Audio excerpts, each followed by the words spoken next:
Hello, everybody. We're happy to be moderating this panel, this very distinct panel of interstate crowdfunding experts, which is something that's very dear to my heart as well. I authored the Illinois bill that will go live in January, so I definitely know the power that interstate crowdfunding can have for small businesses, and as the secretary here had said, it may not seem like a lot of dollars in each offering, but it'll have a lot of power to a lot of different businesses, as well as provide a lot of new investment opportunities for investors. So very thrilled to be part of this panel. So let me just introduce everybody. We already have the secretary here. Amy Cortez, Local Vesting. She is a local investment expert as well as a PR expert. PR? Media expert. Journalist. Yes. Book writer. Very different. I apologize. Vincent Russo was also the ex-counsel for the secretary and is also an interstate crowdfunding expert. And Thel Woods of Crowdfund Services LLC out of Michigan. All right, so we have a few questions that I'm going to have the panel help us ask. First is, how can interstate crowdfunding play an integral role in this modern path of capital formation? And I know that the secretary had started this discussion, so let's let Vince set this off first, and then maybe the secretary can jump in after that. Sure. Thanks, Anthony. Well, I think from a practical perspective, we've evolved into almost a one-size-fits-all capital formation system, so to speak, over the years, and with Title III and Title IV, we're seeing more small public offerings, right?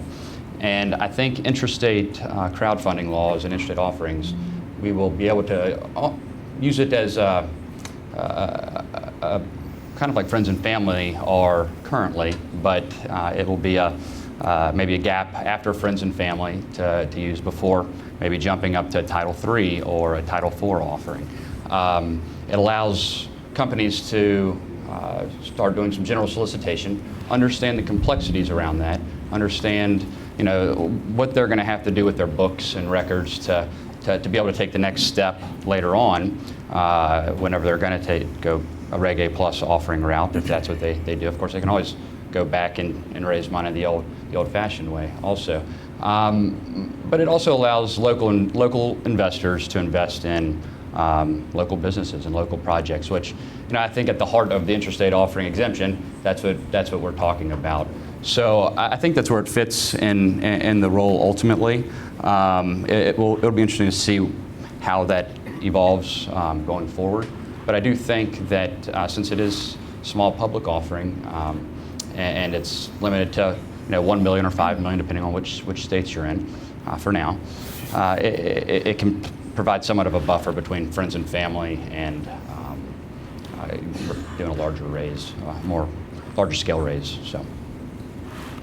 It's a perfect answer, and I agree. I think that one of the things that people should consider, though, when doing these types of offerings, is to consider, the future types of offerings that they may be doing, so that everything is kind of planned in order. Is it going to hurt the way you do it? Is the way you do it going to hurt somehow a structured funding later? But Amy, would you like to add something to that? Yeah, I would say, Secretary Kemp mentioned that the dollar amounts may be low, but I think in terms of volume, this is potentially a really big market. I mean, you look at the makeup of small businesses, they're, under 10 employees, under 5 employees, and there's a lot of Main Street, locally oriented businesses that Title III will be overkill for, not to mention Reg A or anything like that. And if you look at just, for sake of comparison, the small business lending market and the P2P market, the sweet spot, right? These are, loans of less than $100,000, often less than $50,000. This is where the gap is. So I think, I'm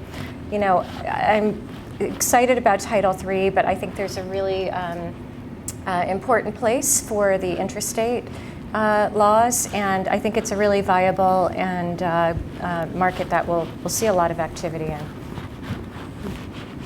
And this panel is basically focused on how the interstate crowdfunding might help influence federal crowdfunding laws, and I think it's already being done. You're seeing that happening. Not only was there a panel at the SEC Small Business Forum this year regarding Rule 147 and fostering further interest rate exemptions. But you've seen, a proposal was on the table to raise the 504 cap to $5 million.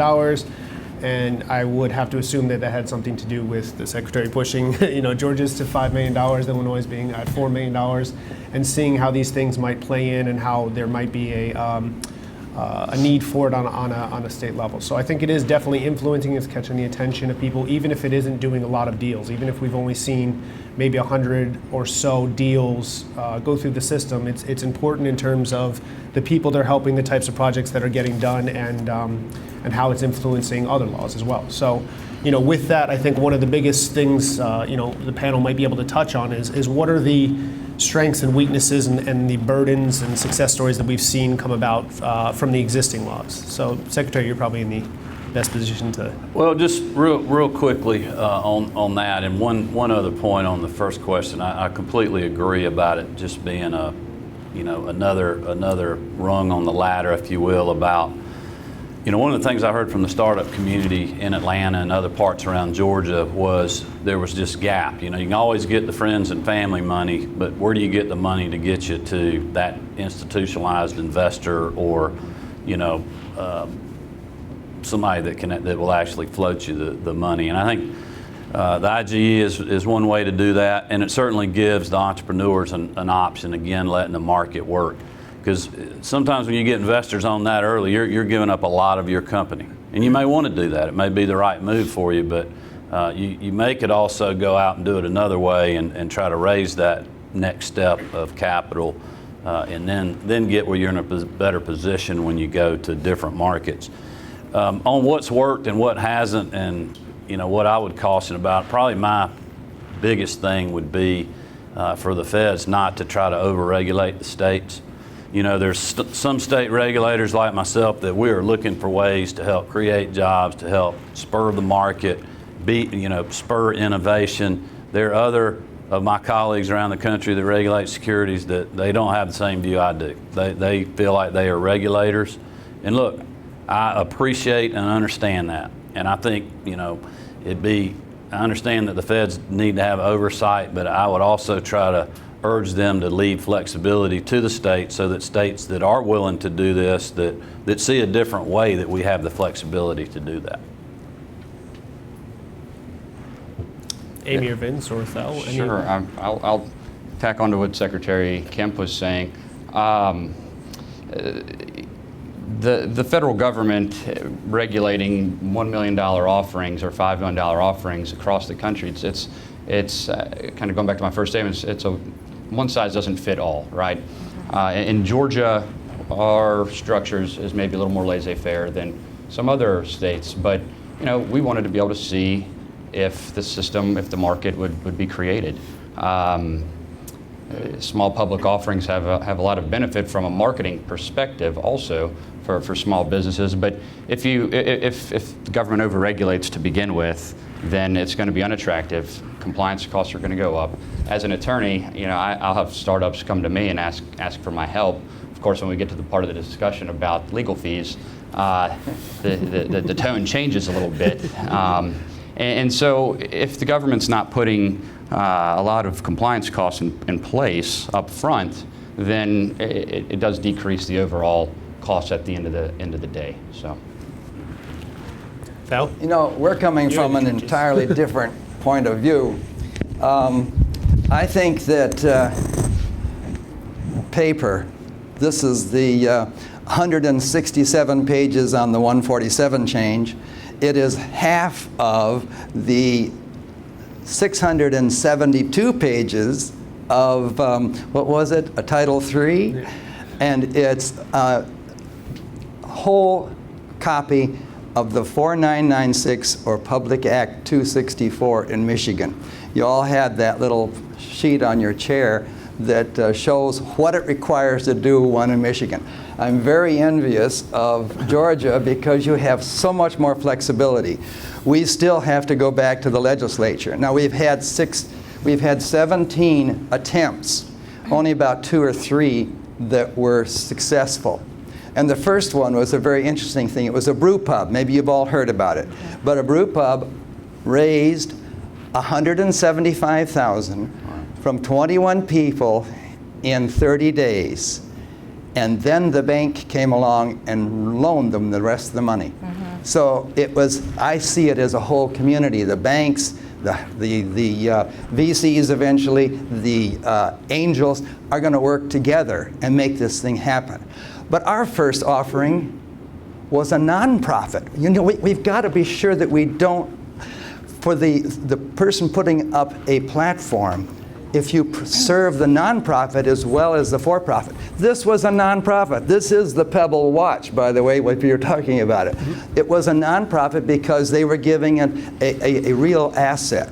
So if you can do the whole thing, and that's why I brought this thing back out, if you can do a whole gamut of things for a community, we are community-centric. So we're coming from the idea that instead of our affecting the federal rules have definitely affected the states. We've got, what is it, 30 now? How many more that are going to come along? There's about 30 active today and about 6 or 7 that are effective and are in the process of it, and about another 2 that are considering. Well, they have 672 pages of encouragement that we ought to do a intrastate offering. That's where we're coming from. We're very small, and we want to accommodate the small investor. Our first check was for $560. We had a small nonprofit wanting to make some books. And so we think that you should serve a community, and we are geographical in that we say only within 25 miles of Kalamazoo County or Grand Rapids or Lakeshore or Detroit, only within 25 miles of that can anybody put stuff up. So we are coming from a different point of view. We'll know who they are. Talk about fraud. We'll be able to face them because 25 miles isn't very far to come. And we can see who these people are that are putting stuff up on our platforms. And I'm very worried, and I get some reinforcement about some of the liability that the platforms are going to have. So Amy, that's what I wanted to say. I know you have some success stories. Yeah, here. no, I think you make a very good point about bringing in the broader ecosystem. And I think for states, I mean, this is really about economic development, right? It's about creating homegrown companies and jobs and shifting their focus away from, trying to lure in the big buck store or the big manufacturing plant, which ends up costing taxpayers a lot of money, and then they leave 3 years later anyway. So in terms of what's working, I think we need to see more of this, but that whole idea of bringing together all of the stakeholders in a community to really help make something like this work, and also to see it as a vetting mechanism. Also in Michigan, there's that great Community Places, Public Spaces program, and it's centered around a rewards-based platform that's locally based called Patronicity, but basically successful projects and nonprofits that want to do something to improve the community, whether it's a daycare center or community garden or greening Detroit somehow, makerspace. If they can successfully meet their goal on this funding platform, then the Michigan Economic Development Corp comes in and matches that up to $50,000. And then what you've seen is other, private companies in the area, like Shinola, the retailer, will come in and also match that. So it's a really interesting vetting process for states and stakeholders in a community to start thinking about grants or investments and the way they award these. Well, what Amy reminds me of a good success story in Georgia involving our own Rodney Sampson, who's here today, with the Opportunity Hub. They did an intrastate offering, and it raised about $50,000, which they had a higher goal, but the publicity that surrounded that intrastate offering resulted in the Blank Foundation later on coming and putting a substantial amount of money into what they're doing at the Opportunity Hub, and it has also expanded education. And amongst diverse groups of people in Atlanta. They have programs that help startups, individuals, young entrepreneurs learn how to start their company and get it in a place that can later take on money. So that, I think, is a very important success story we've seen. I think the panel here has highlighted on some of the major strengths of the Intrastate type of crowdfunding laws. Community-based focused, the ability to help the smaller entrepreneur. Working with the Secretary of State, less complexity of statutes, et cetera. But what are some of the drawbacks? We've only seen about 100 offerings go through. Why do you think that is? What is going to take to move this to the next level? And I know that I know this is I know you're ready to chime in, but I know we're having trouble.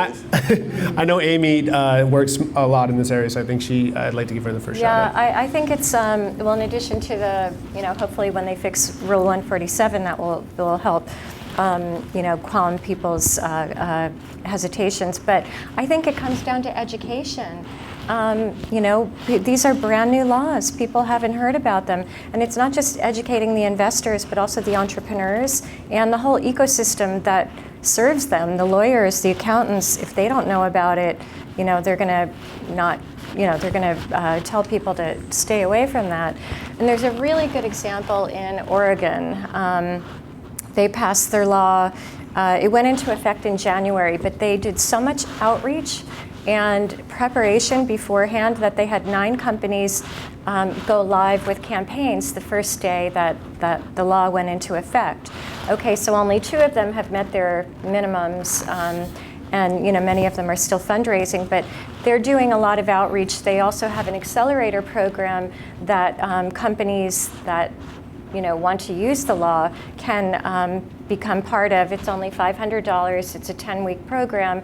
They learn how to write a prospectus, to identify and reach out to their crowd, and to really, so it helps them become more successful.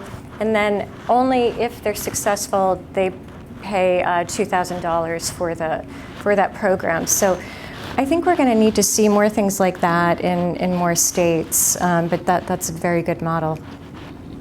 Well, one of the things that we are having trouble with is escrow accounts. It seems like such a simple thing, but what happened is that they said the escrow monies that are coming into for a mile offering must go to a bank, and the bank is responsible for getting the money back if they don't reach their minimum. We've been going all over. We've got a couple banks that'll do it, and one that did it for the first offering. But it was kind of funny because they were saying not only does the bank have to be located, the branch, but your headquarters has to be here in Michigan. You don't have to be chartered within the state. Yeah, in Michigan, that's so crazy. But the first offering that was done was technically illegal in that respect because it was the Comerica Bank that was formed in Detroit and moved their offices to Austin, I believe, Austin, Texas, and consequently, lots of Comerica banks in Michigan. But if under those rules, they would not have been able to be the escrow agent. And also, going back to your comment about the what is it? Complicity. Not come on, the name of the offering in Michigan. Patronicity? Patronicity, complicity, here we are. Patronicity. The MEDC has given actual monies and matching monies in many instances so that if they could do something the community wanted and you could raise this much on a crowdfunding platform, you had this grant, which I thought was tremendous. So we're clear across the board, and that's nonprofit as well as for-profit. Is that you mentioned the escrow, is that an issue with Rule 144, or can It's the bank, it's the 264. I mean, if that needs to be changed, that's under federal guidelines as opposed to the state. No, they're hardwired on most of the states. It's not. This is just for our state. Okay. And it says we've got a bill already to change that so that it can be anybody that has an office in the state of Michigan. Doesn't have to be its headquarters. I think that'll broaden it out. But the banks don't like the liability either. because they seem that they're on a hook there. And consequently, I have 2 banks that'll do it, but it's not easy to get them. Yeah, I know. Escrow has been a problem across multiple states. I know that Jennifer Gatewood over here is that's why she moved up. I can see it already. She's dealing with it now. I mean, banks, you know, when a lot of the regulations themselves are hardwired to require state chartered local banks, which are often smaller banks and don't want to get involved with the potential liability of escrow, et cetera. They just don't understand it. It's not their line of business. So it's become a roadblock in trying to get that moving. And that's why I think, you know, as the Secretary pointed out, one of the biggest necessities to keep this market moving is a Secretary of State that's active in this, that sees these problems, that can help work through them. I know some states, the Secretary of State are, just they really don't want to have anything to do with it. It was pushed through, whereas, I sat in the Secretary of State with Illinois and I had to kind of fight them tooth and nail, but, naturally they're on board now and they want to move forward. The same as the Secretary here, where they're going to do what it takes to help move this forward. If there are little tweaks, little exceptions that need to be made to help move this forward, it's the Secretary and the people who are in the charge of the securities that are going to help that. And I think the other component, as Amy touched on, is education, because I know that, like most people in here, in this room, we live and die crowdfunding, but then you ask anybody on the street and they, don't know what it is. So it's a different level of education out there to get this moving and make them understand that this is out there. It can be used. It's an active thing. I mean, I tell people and their eyes light up. So all you have to do is get them to understand that it's there, and people will understand it. So I've got, just to follow up on the bank and the escrow. In Georgia, is it required that the bank is the escrow agent? We don't have an escrow requirement. I mean, the state, there are some regulations that we can require it, but there is a requirement in the Invest Georgia exemption that the money be deposited in a bank located in Georgia. Now, it doesn't have to be a bank that is headquartered in Georgia. I mean, that would be great for the state of Georgia if all these banks wanted to move there, but and headquarter there. But it's not really practical, I don't think. Probably.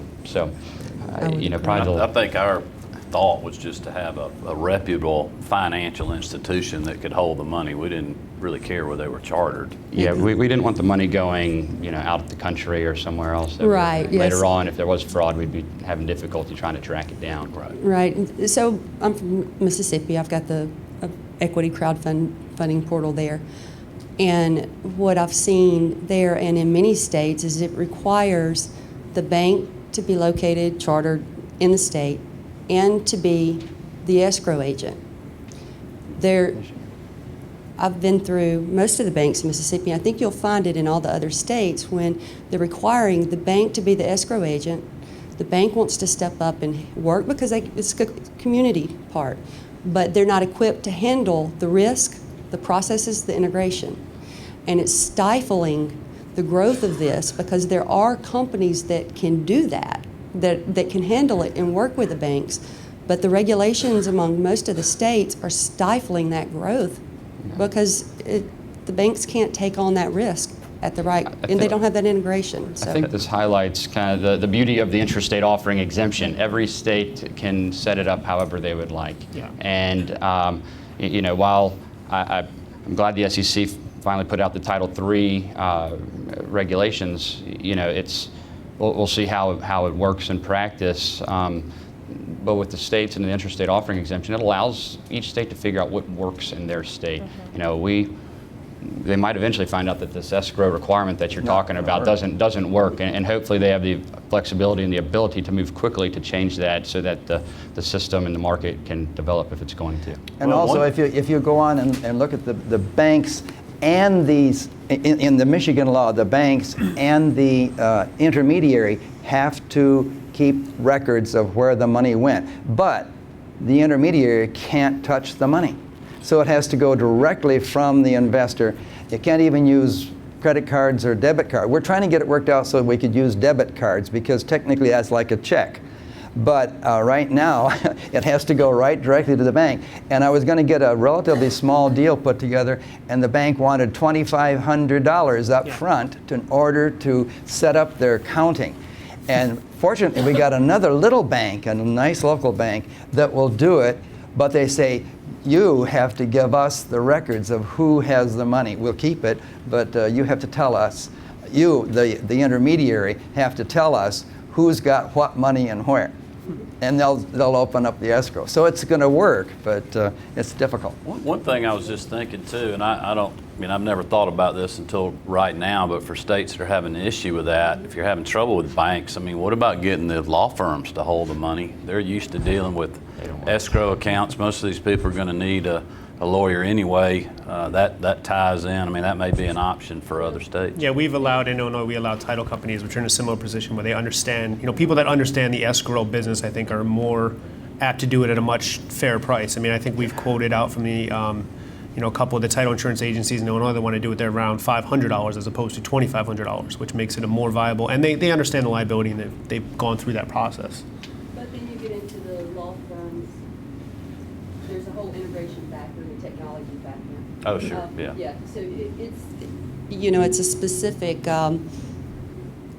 there's the integration, there's the technology, what he was referring to. Yeah. It adds so much risk, so much cost to the whole state to do that. And, we need to be able to utilize what's already developed. So, yeah, the banks, I think the banks would be fine, but then there's all these other regulations. The person that wrote the law, I'm sorry. I'm sorry, I know we have one more question. I wanted to move this back to because I know that the escrow is more of a state level speed bump, Yep. but I want to show that, I want to move to more of the federal and what it's going with the state. So I just wanted to. I was one of the advocates for when they were doing the comments on Reg A, asking them to allow to use Reg A for funds.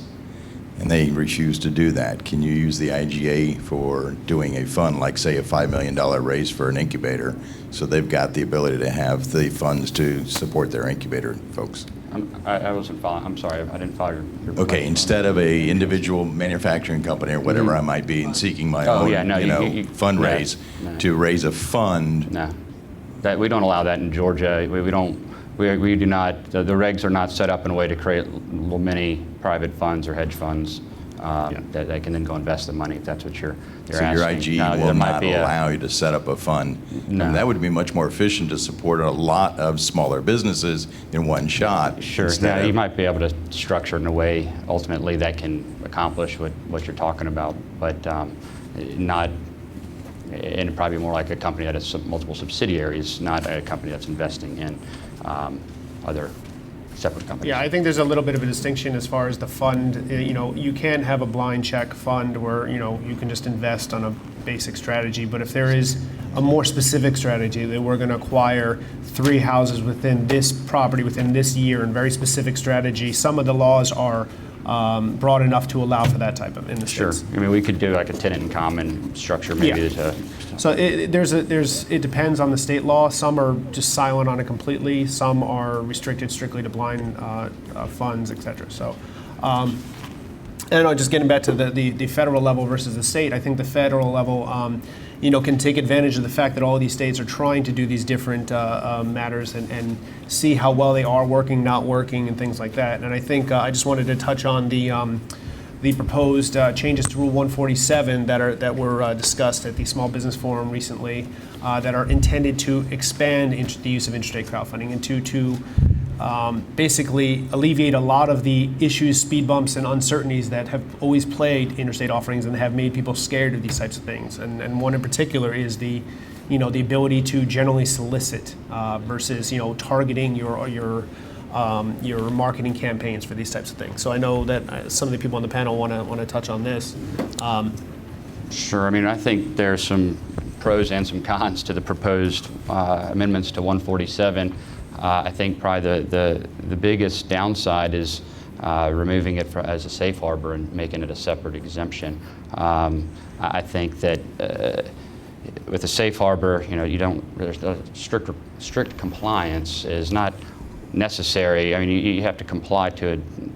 You're going to hit a gray area at some point if you're not strictly complying. But if you make it an exemption, strict compliance will be required, and I think it takes away the state's ability to work around what 147 offers as a safe harbor. I think the offering limit of $5 million is short-sighted, and I don't believe in taking away powers from states to be able to set whatever they would like. I mean, if you want to have no limit, then that's great. If they want 1 million, then the state should be able to decide. I think there are some benefits, though. As Anthony was mentioning, it'll clarify offerings that are directed to that are using interstate commerce, such as the internet, but are hitting people outside of the state, but are not going to blow the exemption, right? So, and then allowing companies such as a Delaware company that it really operates in Georgia to rely on 147. I think, you know, I've seen that in practice multiple times, where you know, a lot of companies like to incorporate in Delaware for a lot of reasons, and they want to still be able to use the Georgia Intrastate Offering exemption because they're a Georgia company at the end of the day, and so I think that's a positive change. Yeah, and I think that echoes the comments that were in the small business forum. The recommendations that we made were exactly that, to keep it as a safe harbor and to alleviate the $5 million cap, that there be no cap on anything Rule 147, and that be kind of let the states do what they need to do. Amy or Thel, Secretary? We're in Michigan, it's you can raise $1 million if you don't have audited financials, and you can raise $2 million if you do have audited financials. And a lot of companies like ours were very reluctant to try to figure out how we could do an intrastate offering until we found what is an offering. And Sarah keeps telling me what the law says, and it's a bother to know what the law is sometimes. But but she's a tremendous source of information. But it's very difficult to know that you're not making an offering outside the state, and so this is going to be a real change, so that we can, with confidence, say, look, we're not going to sell it to anybody outside the state of Michigan, but somebody in Indiana just might look at our website. And it's $10,000, by the way. That's the maximum you can raise from any one person. Amy, I think you'll be the last comment, so go for it. Oh, well, just on that, I was going to say, it's not even just the internet, it's radio, newspaper, especially if you're in a tri-state area. So there's also a lot of discussion about how to facilitate regional intrastate is sort of an oxymoron, but like these small community offerings among states and regions like New England, or, you know, I live in New York, we're the tri-state area, so places like that. And, you know, and there, just on that point about 147, I mean, newspapers cross borders, it's not even the internet, so. 504, I think, the amendment to 504 will be a lot, I think it'll have a bigger impact at the end of the day than the changes to 147, frankly. Well, thank you to everybody on the panel.